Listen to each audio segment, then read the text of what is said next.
खून का बदला। अपनी जिंदगी भर की कमाई लगाकर सुमन और अखिल ने एक छोटा सा नया घर बनाया था, लेकिन उस घर में आने के बाद उसके साथ क्या हो सकता था, इस बात का अंदाजा उन दोनों को था ही नहीं। अभी इस घर में आए हुए उन्हें 2 दिन भी नहीं हुए थे।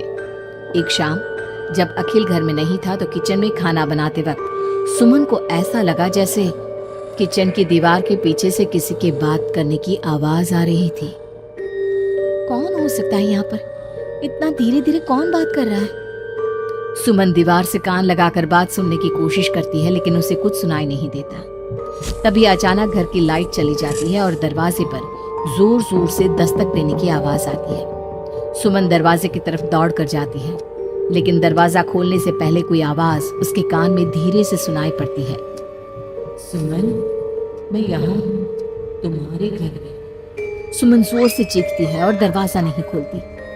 दरवाजे के बजने की आवाज धीरे धीरे तेज होने लगती है। सुमन लड़खड़ाते कदमों से आगे बढ़ती है और झटके के साथ दरवाजा खोलकर अपनी आंखें बंद कर लेती है। तभी अचानक से अखिल की आवाज सुनकर उसे होश आता है। सुमन, क्या हुआ? तुम इतनी घबराई हुई क्यों हो? अखिल, वो लाइट चली गई और कोई है इस घर में। अखिल, मुझे बहुत डर लग रहा है। वो किचन की दीवार के पीछे से किसी की आवाज आ रही थी। कैसी बात कर रही हो? तुमने खुद सारे लाइट के स्विच ऑफ किए हुए हैं। देखो, लाइट तो आ रही है। सुमन, तुमने घर में अंधेरा क्यों किया हुआ है? और किसकी आवाजें आ रही थी? चलो चलो, मैं जाकर चेक करता हूँ। नहीं अखिल, मैंने लाइट ऑफ नहीं की। और मैं क्यों लाइट ऑफ करूंगी? ये देखो, ध्यान से देखो, घर के सारे स्विच ऑफ हैं। तुम भी ना कमाल करती हो सुमन। तुम्हारी तबीयत तो ठीक है? ये देखकर सुमन और भी ज्यादा डर जाती है कि सच में लाइट की सारे स्विच बंद थे। सुमन समझ नहीं पा रही थी कि ये सब किसने किया होगा। ठीक उसी वक्त अखिल किचन की तरफ जाता है और सुमन को ऐसा लगा जैसे पीछे से किसी ने उसके कंधे पर हाथ रखा। उसने जैसे ही पलट कर देखा, एक साया उसके घर के दरवाजे से बाहर निकलता हुआ नजर आया। अखिल, अखिल, यहाँ आओ, देखो कोई तो है। अभी अभी मैंने उसे बाहर जाते हुए देखा है। सुमन, मुझे लगता है कि तुम्हारी तबीयत ठीक नहीं है। अरे, मैंने किचन में भी जाकर देखा। पास वाले घर में जो लोग हैं ना, उनसे बात करने की आवाज आ रही है। एक काम करो, तुम जाकर आराम करो, मैं खाना खुद परोस कर खा लूंगा। ओके? तुम बेडरूम में जाओ जाओ। नहीं अखिल, मैं अकेले नहीं जाऊंगी और अब इस घर में मैं एक दिन भी नहीं रहना चाहती। थोड़ी देर के बाद सुमन और अखिल दोनों ही बेडरूम में जाकर सो जाते हैं। डर की वजह से सुमन को नींद नहीं आ रही थी, लेकिन फिर वो गहरी नींद में सो जाती है और सुबह जब सोकर उठती है तो उसने देखा कि अखिल ऑफिस के लिए तैयार हो गया था। अखिल, आप कहाँ जा रहे हैं? मुझे इस घर में अकेला छोड़कर आप कहीं नहीं जा सकते। देखो सुमन, मेरा ऑफिस जाना बहुत जरूरी है। कल तुम ऐसे ही डर गई थी। अब परेशान मत हो और मैं ब्रेकफास्ट बाहर कर लूंगा। ओके? जब तुम्हारी तबीयत ठीक लगे तो तुम खाना बनाकर खा लेना। और हाँ, अगर तुम कहो तो मैं तुम्हारे लिए बाहर से खाना भिजवा दूं। नहीं अखिल, उसकी कोई जरूरत नहीं है। मैं अपने लिए खाना बना लूंगी, लेकिन मुझे डर लग रहा है। डरने की कोई बात नहीं है। अभी मैं चलता हूँ, तुम अपना ख्याल रखना। चलो, गुड बाय। अखिल के जाने के बाद सुमन बाथरूम में नहाने के लिए चली जाती है और शावर ऑन करती है। नहाते नहाते सुमन को एहसास होता है कि शावर से पानी की जगह खून गिर रहा था। उसने घबराकर सामने लगे मिरर में देखा और ये देखकर उसके पैरों तले जमीन खिसक गई कि वो पूरी तरह सर से पैर तक खून में भीग चुकी थी। सुमन भागकर बाहर आती है। उसे अपने घर का पूरा फर्नीचर जला हुआ नजर आता है और उसके ठीक सामने खड़ी हुई थी एक औरत जिसने दुल्हन के कपड़े पहने हुए थे। उसके चेहरे पर लंबा सा घूंघट था और उसके शरीर से खून टपक रहा था। कौन हो तुम और क्या चाहती हो मुझसे? यहाँ क्यों आई हो तुम? मैं तुमसे तुम्हारा पति चाहती हूँ। मुझे अपना पति दे दो और मैं वापस चली जाऊंगी। लेकिन मेरा पति? अखिल, मेरा मतलब तुम्हें मेरा पति क्यों चाहिए? हमने क्या बिगाड़ा है तुम्हारा? तुमने नहीं, हर सुहागन औरत मेरी दुश्मन है और जब भी मेरी आंखों के सामने कोई औरत अपने पति के साथ नजर आती है तो मैं उसे जिंदा नहीं छोड़ती। लेकिन तुम ऐसा क्यों करती हो? और प्लीज मैं तुम्हारे आगे हाथ जोड़ती हूँ, तुम मुझे और अखिल को जाने दो। हम दोनों हमेशा के लिए ये घर छोड़कर चले जाएंगे। अब ऐसा नहीं हो सकता। एक बार जो इस जमीन के आसपास से गुजर जाता है उसे फिर हमेशा के लिए मेरे साथ इस जमीन के नीचे मेरी दुनिया में चलना पड़ता है। और तुमने इस जमीन के ऊपर अपना घर बनाकर अपनी दुनिया बसाने की कोशिश कर ली। अचानक से वो औरत सुमन को उसके बाल पकड़कर जमीन पर घसीटने लगती है। सुमन दर्द से जोर जोर से चीखती है, लेकिन उसकी आवाज उसके घर की दीवारों के अंदर दब कर रह जाती है।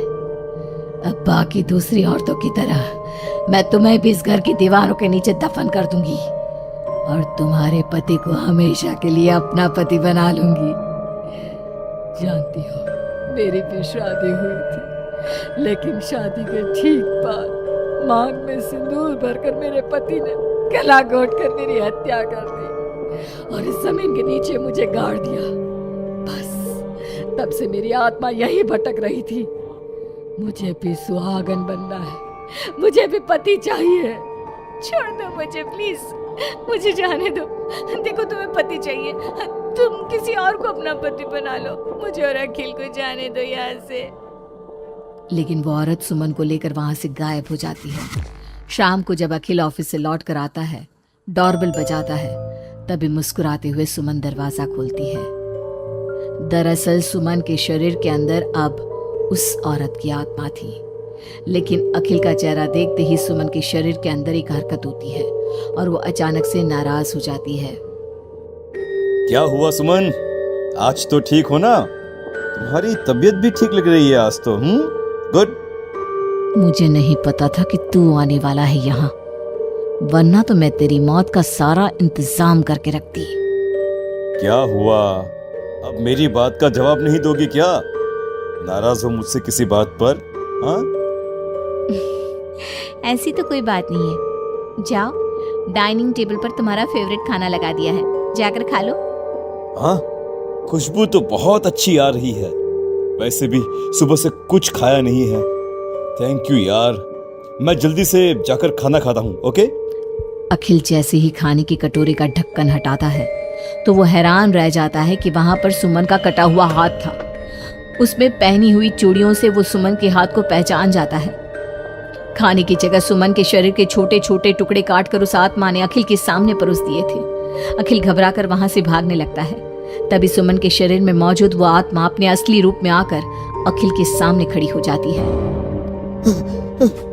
कौन हो तुम और क्या किया तुमने मेरी पत्नी के साथ? इसका मतलब वो ठीक कहती थी कि इस घर में कुछ गलत है। कहाँ है मेरी सुमन? तुम्हारी सुमन के मैंने छोटे छोटे टुकड़े करके उसका खाना बना दिया और उसकी आत्मा को मैंने इस घर की जमीन के नीचे दफन कर दिया है। वो कैद हो गई है यहाँ हमेशा के लिए। तुम भी उसके पास जाना चाहते हो? मगर क्यों किया तुमने ऐसा? क्या दुश्मनी थी तुम्हारी और मेरी पत्नी? पहले तो मैंने तेरी पत्नी को सिर्फ इसलिए मारा क्योंकि मैं तुझे अपना पति बनाना चाहती थी। मेरी आत्मा जो पूरे एक जन्म से किसी से शादी करने के लिए तड़प रही है, उसकी हसरत पूरी करना चाहती थी मैं। और इसलिए मैंने तेरी पत्नी का रूप लेकर तेरे साथ रहने के बारे में सोचा। लेकिन जानता है, अब मैं तुझे जिंदा नहीं छोड़ूंगी। लेकिन क्यों? देखो तुमने सुमन के साथ जो भी किया, मुझे जाने दो यहाँ से प्लीज। अखिल भागने लगता है, लेकिन घर का दरवाजा अब लॉक हो चुका था। अब तो भाग कर नहीं जा सकता।